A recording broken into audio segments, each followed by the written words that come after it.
you more, Lord. That here in a moment, whenever we have time in the altars, Lord, that this would be a place where we could just seek after you and get to know you more. That we could draw closer to you, Lord. I don't know what burden students have come in here with, Lord, but tonight help them to be able to lay it down. Help them to be able to draw closer to you, to know who you are, to know that you'll take it all away. And Lord, I ask that you would just have your way in this service tonight. We ask for your guidance. Amen. Hey, you guys can make your way to your seats. As you're making your way to your seats, check out this quick video.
As they step into Bridgeview and celebrate our graduating seniors as they prepare for their next chapter. And the celebration doesn't stop there. Immediately after the service, we're throwing an incredible after party full of fun, food, and plenty of surprises. We can't wait to see everyone right here in the auditorium on Wednesday, May 21st at 7 p.m. for this night of honoring, celebrating, and launching the next generation into all that God has for them.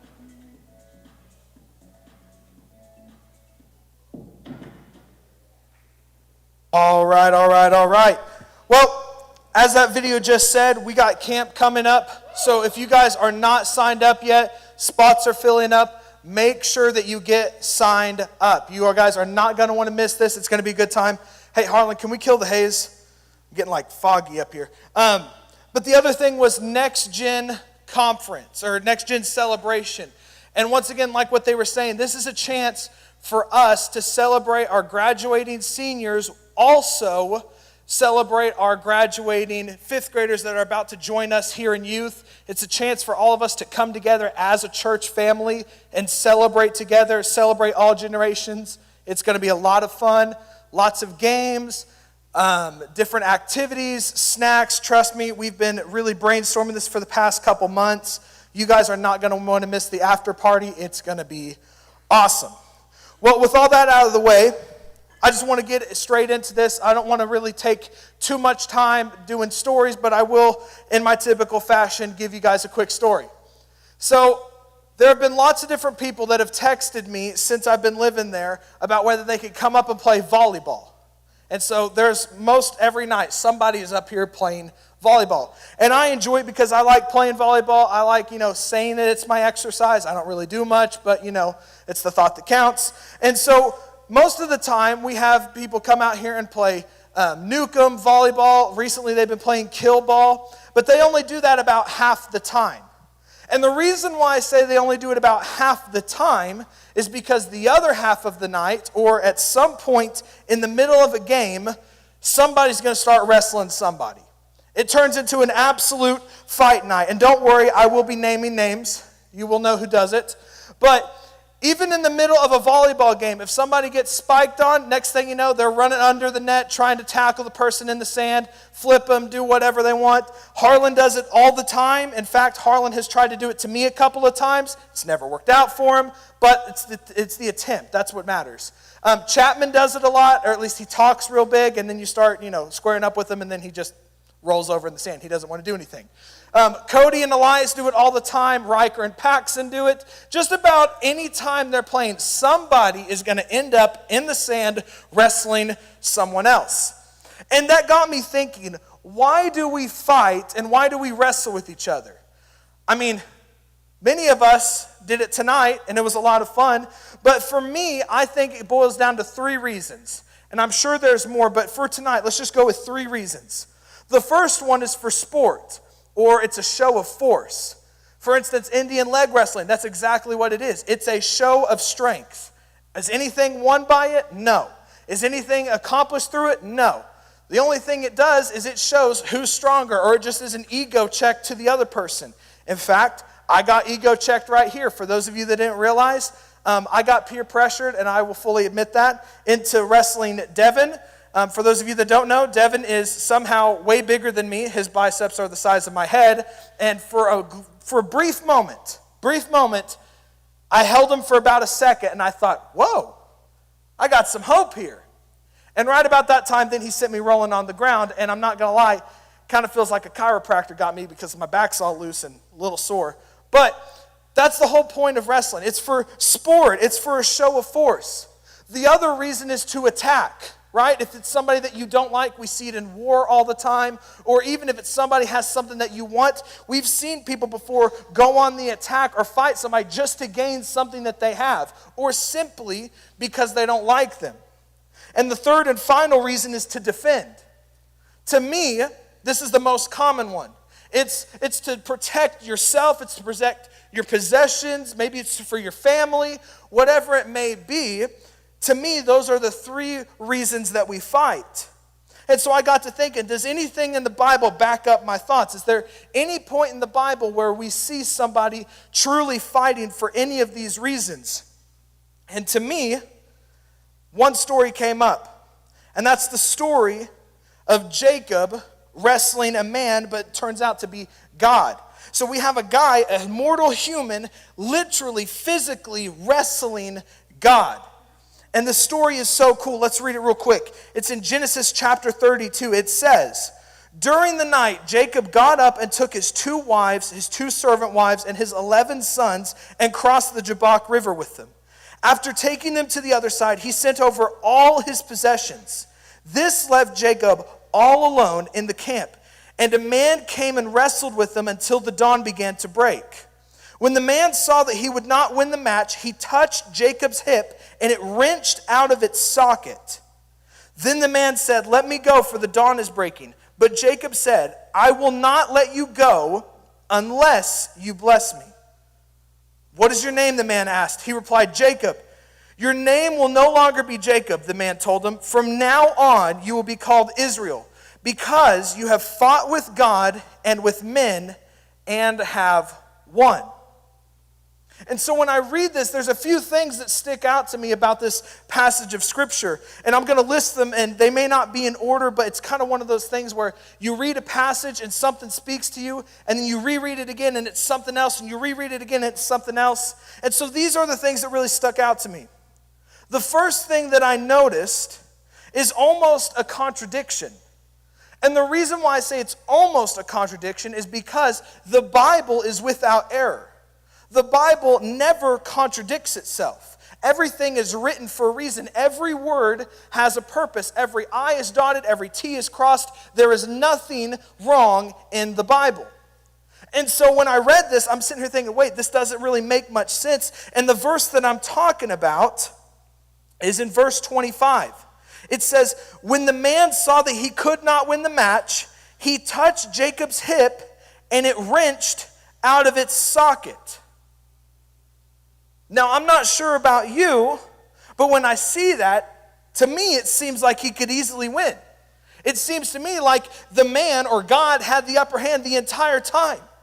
He wrestled with them all night, but all it took was a simple touch of the hip, and it left Jacob crippled. So why on earth would it say that he couldn't win? And in fact, recently, I've been reading the NLT, but if you look at that same verse in the NIV, in fact, we have a comparison. Let's see it real quick.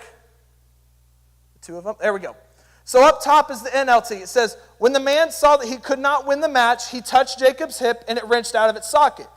But in the NIV, it changes it up a little bit. "When the man saw that he could not overpower him, he touched the socket of Jacob's hip, so that his hip was wrenched as he wrestled with the man."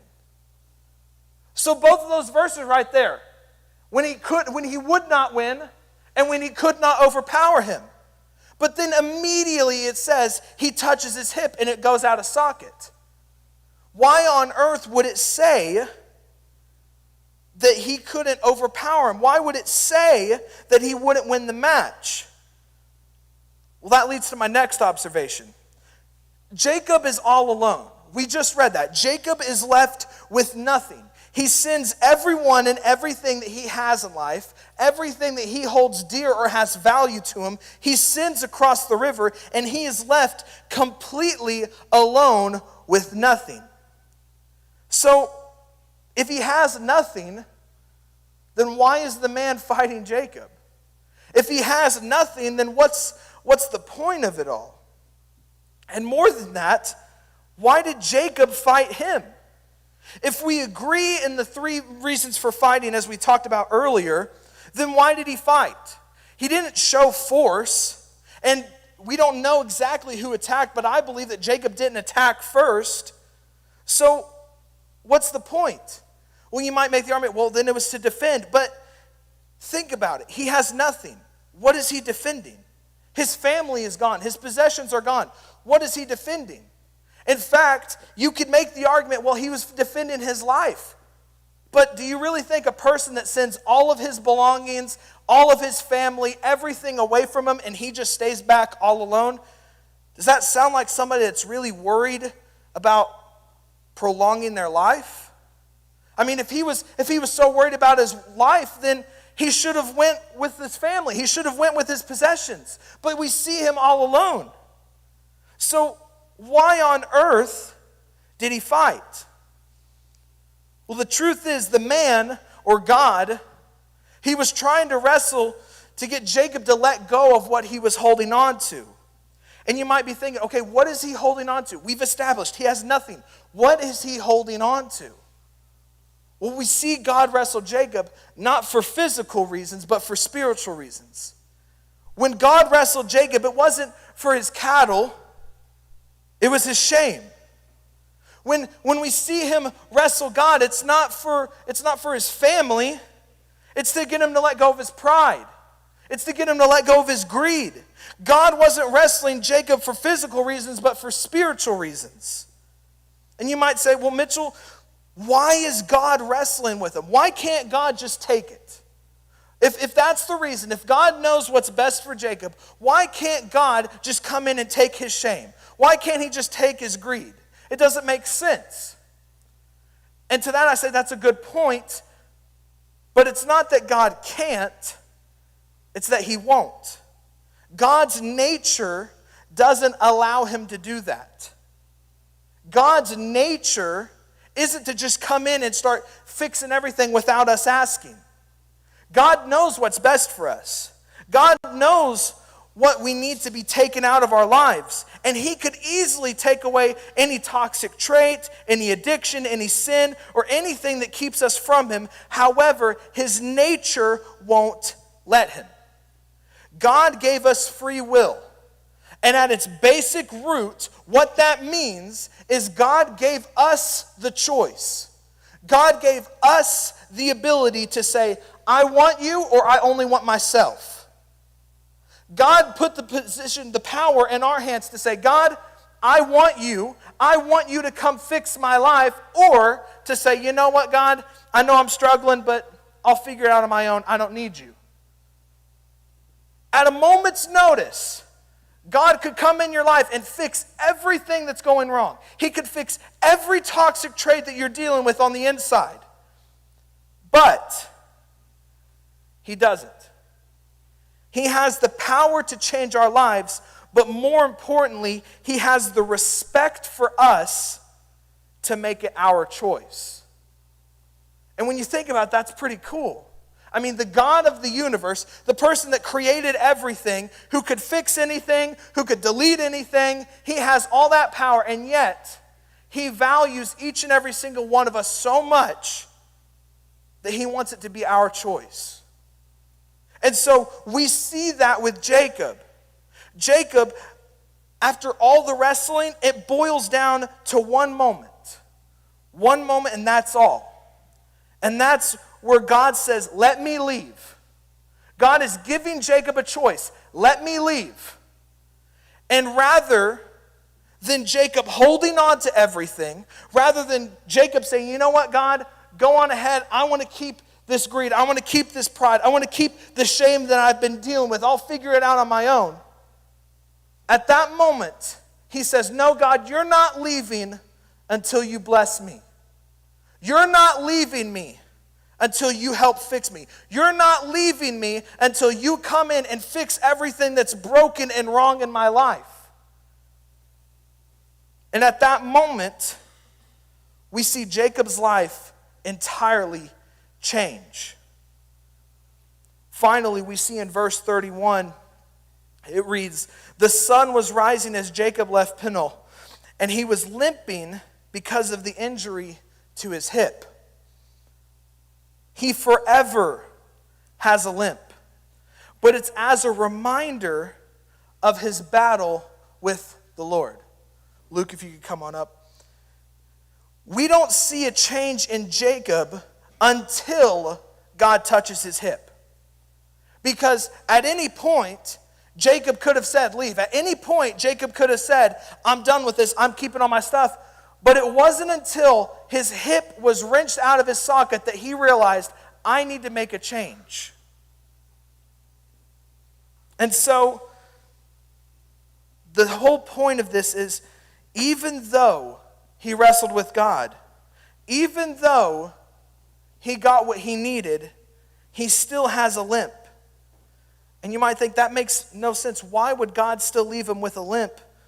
Well, the limp wasn't only a reminder for his battle, but it was also a reminder of his blessing.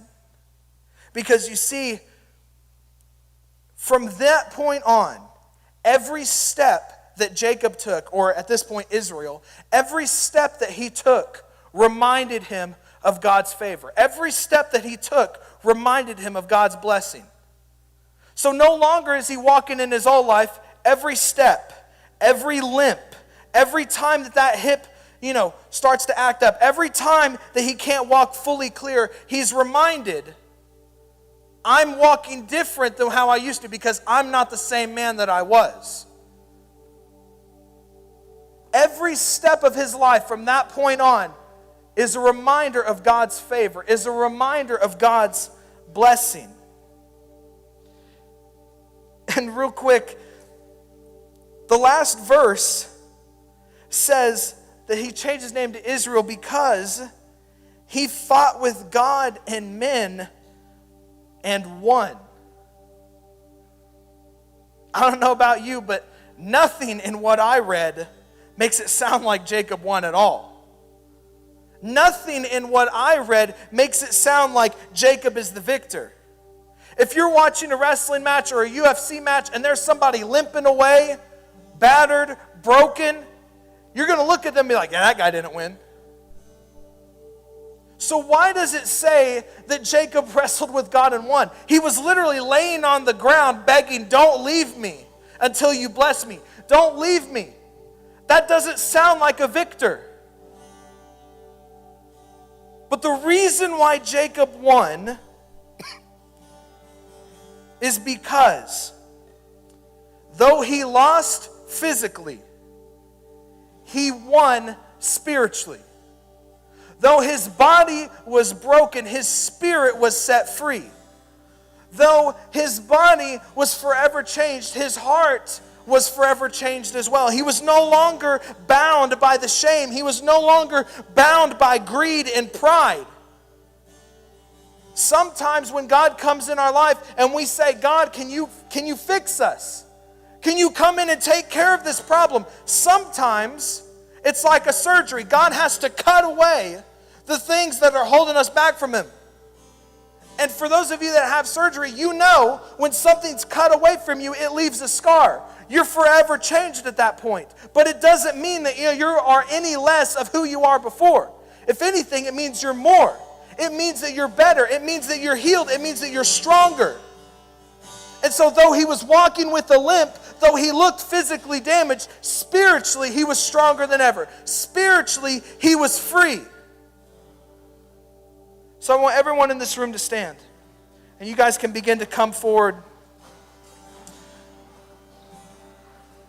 Here's the thing. When Jacob wrestled with God, he was fighting to protect. And as we established, it wasn't his possessions, but rather all the things that were keeping him from being who God had called him to be. And when Jacob finally gave up and let all of it go, we see him become the man that God destined him to be.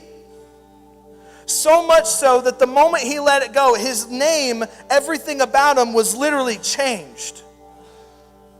So that leaves me with one question. Here in just a moment, I'm going to give you a chance to worship and pray and reflect as Luke leads in a worship song. But this is the thing that I want you to think about. What are you protecting from God? For some of you, God has been wrestling with you for a bit. God has been putting up a fight, and it feels like the dusk is starting to come. What are you protecting from God? What are you holding on to so tightly that He's just trying to get you to let go of? And I'm going to be real with you. Is it gossip? Is it jealousy? Is it entitlement? Is it an addiction? Is it porn? Is it anger? Is it shame? Is it the things that you're doing in your relationships? Is it the things that you're doing behind closed doors? What are you protecting from God? Because tonight, though some of us did Indian leg wrestling and we wrestled physically, here in just a moment, I truly believe God is going to wrestle with some of us in the altars.